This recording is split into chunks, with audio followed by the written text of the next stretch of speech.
Nung maliit pa kasi ako, ang tawag sa akin is tambok kasi I was heavy duty talaga ako. Weight ko is 120 kilos. I have CKD3, high in sugar.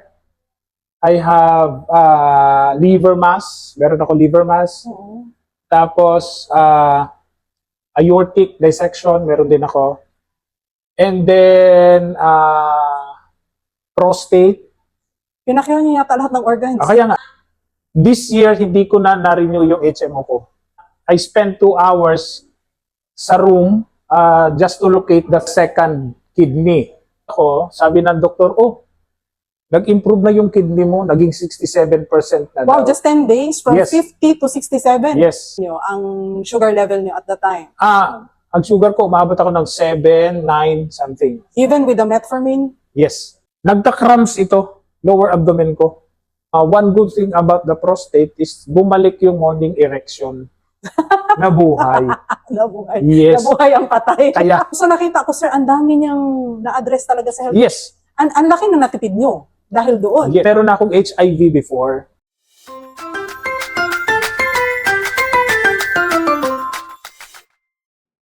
Disclaimer. The iTeracare device is a certified household electrical appliance and it is safe to use with no harmful radiation. It is not a medical device. So if you have any health issues, always consult your doctor. Hello, I am Tess from iTeracare Wellness Journey, and today we have a guest and his name is Ulrich Sagrado, also known as Bok. So Yes. sir, unang tanong po, bakit po Bok? Hindi Rick or Ul? Nung maliit pa kasi ako, ang tawag sa akin is tambok kasi I was heavy duty talaga ako. Okay. Tapos ngayon, naging ano na lang, bok na lang. Para hindi halata na tambok. Oh, so how many kilos po kayo nun, sir? Nag-start ako, na ano ko yung weight ko is 120 kilos. And then, nag-start ako mag-diet for a year. No exercise. How old were you nung nag-start kayo mag-diet? Last year lang. Last. Yes. So, last year, tambok Nag-start pa ako, kayo? yes. Nag-start ako is June 2023, if I'm not mistaken. After a year, naka-lose ako ng 14 kilos. Wow. Amazing! Ano pong No ginawa exercise. niyo? Anong Just the ginawa niyo? device. The iTeracare device. Yes. So, And with the help then, no rice. Siyempre. nag-low carb kayo, Yes. diet. Okay. So, kailan po kayo nagkaroon ng iTeracare device? We started using the iTera is way back May 2023. Okay. That is after a month nung nag-start ako ng no rice. So nauna kayong nag-no rice tapos Yes, nauna yung iTera ng May 2023. Then after a month, June, nag-start na ako ng no rice.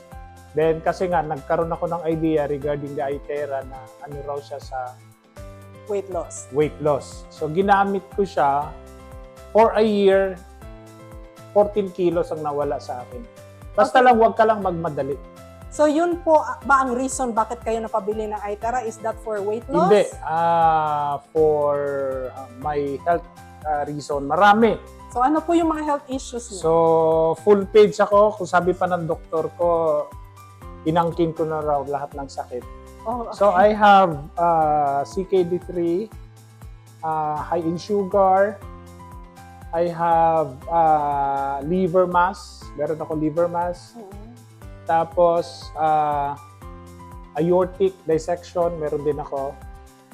And then, prostate. Pinakyaw niyo yata lahat ng organs. Kaya nga, sabi nga ng doktor ko. One reason kasi na bumili ako ng cause parati ako sa hospital. Every month, walang poknat. Parati ako. Kasi I have to check my ganito, I have to check this one. Kaya kumuha ako ng HMO. Okay. There was a time na nag-celebrate ako ng New Year sa hospital Uy, because of the gout. Doon ako sa Davao Doc. So right after nung nagamit ko na siya, this year hindi ko na na-renew yung HMO ko. so no HMO na this year. Wala na. Kasi hindi na kayo bumabalik sa hospital. Hindi na. Everything is normal, particularly sa CKD ko. So yung CKD, sabi nyo CKD3 kayo. Yes. Ano po ang nangyari doon? Anong improvement so Ah, far? Yung doktor kasi is binigyan ako ng 3 meds Okay. for the CKD3 for the ano. Kasi nga, I spent 2 hours sa room just to locate the second kidney.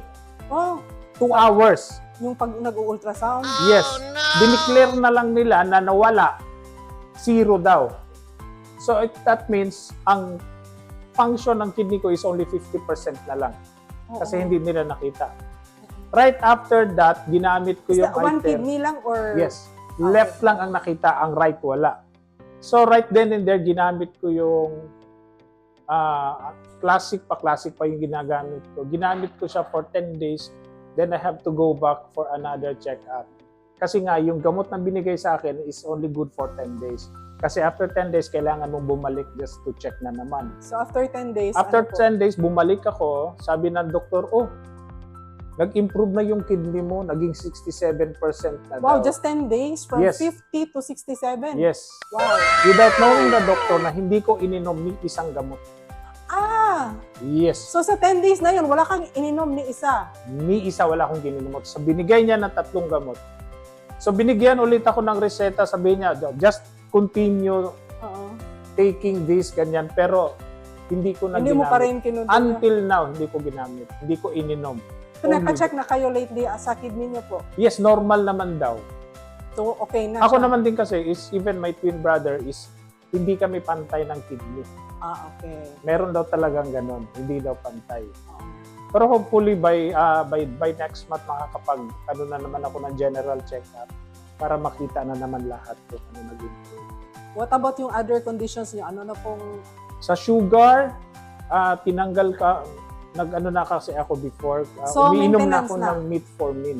so isang gamot? Yes, for the Ano sugar. po ang ang sugar level niyo at the time? Ang sugar ko, umaabot ako ng 7, 9, something. Even with the metformin? Yes. Okay. Nung ginamit ko na yung hininto ko ang metformin if it's because sa health issues na naman ang after effect ng metformin. So ang ang memory daw. So hininto ko. So ginamit ko lang talaga. Binlow ko lang yung pancreaside.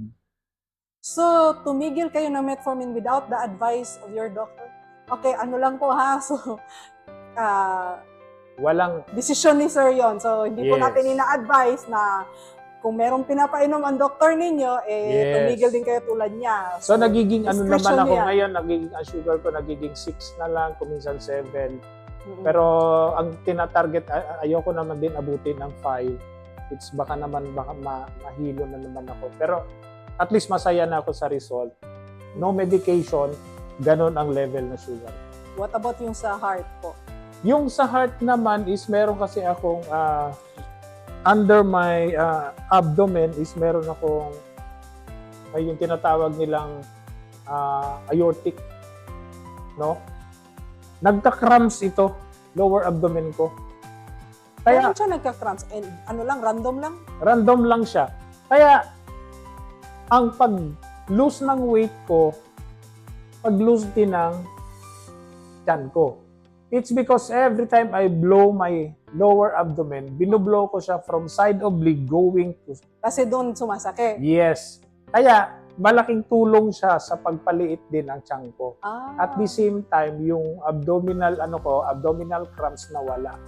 Kasi sabi daw ng doktor, one of the symptoms daw na meron kang yung aortic something, it's yung mga cramps daw.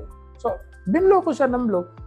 Thank God naman, not even once for matagal na akong hindi nakakaramdam ng cramps. Gano'ng katagal na nag-blower kayo na nawala yung 15 minutes. 10 to 15 minutes 10 to 15. for straight ko siya ng mga 3 months. So 3 months nawala na. Yes. So ngayon, hindi niyo na kailangan mag-blow doon. Binublow ko na lang siya. It's para na lang sa sa extra fat. Kailangan ko pa Okay. talagang kasi meron pa siyang Kumbaga meron pa akong abs pa rin pero isa na lang ang S.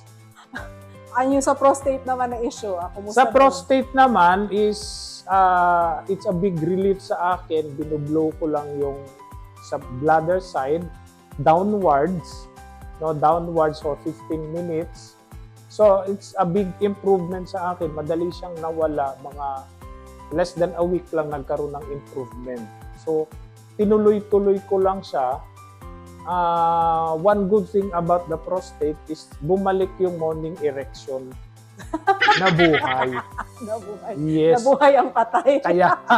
Kaya ang ginawa ko up to all the guys na medyo i-try nyo talaga ang Itera. Magaling sa morning Kaya i-blow mo na lang hanggang sa baba. All over. So, Yes. everyday kayo nagbo-blower? Yes. I see to it talaga kung kaya kong everyday, gagawin ko everyday. Okay. It's a big help. Tapos naman yung sa isa din na problem sa akin yung lungs. Oo. So binublow ko lang siya from this side going up. Ano po yung problem sa lungs niyo? Kasi ako before is smoker ako. Oh. So tinano ko lang siya kasi part of the pala ng Itera is yung cleansing. Kasama yung cleansing. So lahat ng mga nicotine na pa doon is Ilang years matatanggal. kayo smoker? Tagal-tagal din. Basta more than 10 years. Tapos kailan lang kayo tumigil? Nung after operation, after nung nagkaroon ako ng dissection, yung aortic dissection, huminto ako noon. Tapos ang ang advantage lang talaga noon is yung lungs ko is parang na-relax. So ano na Tapos yung ubo, sipon, hindi ko na nararamdaman. na dati meron? Na dati, every month, konting ulan, konting ambon, nababasa ako, nawawala. Same tayo. Ganyan Yes. ako. Takot ako sa ulan. Yes. Pero ngayon hindi na. Ngayon, pag lumabas ako, umuulan, wala, blessing na lang siya. Oo. Di tulad noon, kailangan may payong ako, kailangan meron akong towel pantakip.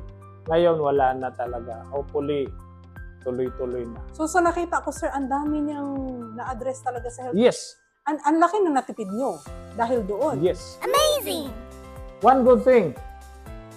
Ako kasi meron akong HIV before. Oh.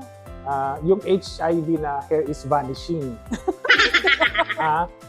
Kaya medyo na to sa akin, medyo manipis na yung bumbunan. Oo. So, there is someone from Manila. He told me na i-blow mo yung gawin mo siyang hair dryer. Every time you took a bath, So ginawa. gawin mo siyang hair dryer. I started doing that in April. The last time na nagkaroon ako ng haircut was April. Kasi nagkita kami sa... This year? Yes. Nagkita kami sa parlor. Barbershop pala, hindi pala parlor. Barbershop, nagkita kami. Sabi niya, gawin mo yan. So that's the last time na nagpagupit ako. So ngayon, makikita nyo is makapal na yung buhok ko. It's because of Pagupit ka that. ng pagupit dahil manipis. Yes. So, Hindi lang ako nagpagupit ngayon. It's because I want to prove na talagang kakapal yung buhok mo. Kasi ang sabi nila, in a year, 90% of your white hair, after a year, 90% black hair na siya. Ang matitira is 10% na lang na white hair. So meron naman din akong white hair, pero hindi ako particular. Ang sa akin lang doon is kumapal. Oo. So every time na nag-headband ako, makikita mo yung mga bagong tubo. So that was April pa yon. Until now, so proven na sa akin na makapal talaga. So wala na kakapal yung mga talaga. falling hair. Well, falling hair is normal. Oo. Pero pag marami na yung nalalagas na, it's Yun ang nakakatakot. yes. Sa akin naman is na naging normal naman talaga yung buhok ko. Basta continue blowing after taking a bath ng talaga. Yan ang pinaka ko talaga na nakita ko na achievement ko sa buhok. Kasi diba, importante naman talaga yung buhok natin. Then marami din ako nasasabihan regarding sa white hair. Lalo na yung mga dual citizen. Blow lang Senior talaga ng buhok. citizens, oo. Yung senior at saka Pilipino. Kaya blow lang talaga ng blow. Which is marami na akong nakitang result. It's a good result na nagiging itim yung buhok nila. At saka kumakapal. Kumakapal. Oo, Yes. yun. Basta wag mo lang ibaba masyado. Baka mukha mong kakapal. Actually, maganda rin siya for face actor. Facial, yes. Oo, facial. Before, di ba, since sinabi ko before is I was a smoker before, ang napansin ko naman sa lips ko is parang nagiging red. Kasi noon black to Oo, eh. yun talaga ang smokers. Yes, lips, diba black? Oo. umiitim. Binoblow ko siya and then one of my ritual kasi sa facial is I have to pull my cheek pataas. Kasi nga yung laugh line mo mawawala. Oh. Matatanggal. Even ang pores mo liliit. So, gaano katagal kayo nag-blow 5 sa face? minutes lang. Okay. 5 minutes at the same time, diretso na ako sa yung nanga. Kasi para yung ma-cleanse na naman yung esophagus or whatever ano sa ilalim. So yan ang parati kong ginagawa. Everyday facial, ganon. And then number 1 talaga yung kilay. Kumakapal. Oh? Yes. Kilay lang hindi yung muka. Kilay lang. Ang daming benefits na nakukuha nyo from Yes, the Itera kaya Cancer. ano talaga kung pwede So, lang. ano masasabi nyo doon sa mga nagsasabi na, ay, that device is so expensive, hindi namin kaya. Well, Masyadong mahal. expensive, yes. In a way, expensive siya. Pero, one good thing about yung sa expensive niya, all of the members of the family makakagamit. Yes, totoo yun. Not only you. Lahat kayo. You share one Kung device. if you live in one compound, malaki yung compound nyo, i-share nyo sa kapitbahay mo. Maraming matutulungan talaga. Maiinganyo talaga sila gumamit. At saka, hindi naman sinasabing na magiging addict ka. Magiging habit mo ang gumamit. Kasi pag naano mo ka sa daily is, i-share ko lang ha kung bakit ako naging particular ako sa Itera. It's because Itera kasi, ang tinutumbok kasi ng Itera is the cells. Okay. Okay? So our body is composed of millions of cells. Trillions, billions. Trillions of cells. Kasi nga, di ba, sinasabi nila is in every cell is that is 1.14 volts in every cell, something like that. So, kailangan mo siyang buhayin. Kaya pag sinabi na mahina ang katawan mo, parang nangihina ka, yes, kasi nga, yung katawan mo is yung energy ng katawan mo, ng cells mo is mababa. Nadi-discharge po tayo. Yes. So, how to i-charge? So, yun ang gagamitin mo. So, every time na gagamitin, full charge ka. Bakit sinasabi nila, much better gamitin ang Itera at night? Okay. Yes. Precisely. Yes, that's true. It's because that's the healing time of your body. Kasi nakakatulog tayo sa gabi. Precisely. Pag nakatulog ka sa gabi, after using the Itera, it's a good sign for you na ang katawan mo nagre-respond. Oo. Pero pag hindi naman na, hindi mo nararamdaman na inaantok ka, gamitin mo in the morning. During the time, malalaman mo lang inaantok ka. That's for you na kailangan mo mag-take a nap. Oo. After nyan, that's the time naman, gamitin mo na siya sa gabi. 101%, makakatulog ka talaga. Yun ang kagandahan ng Itera Care device. Yes, sa gabi. Mas maganda talaga sa gabi. Kasi ang iba naman kasi is, pag ginamit daw nila sa gabi, nabubuhay ang dugo nila. Yes, that's true. Pero, pag gamit mo na, nabubuhay at the same time, freely ang katawan mo to repair all your organs. Yes, oo. Kasi when we are sleeping, nag-ano mo po yan siya. Yes. Particularly 10 to 2.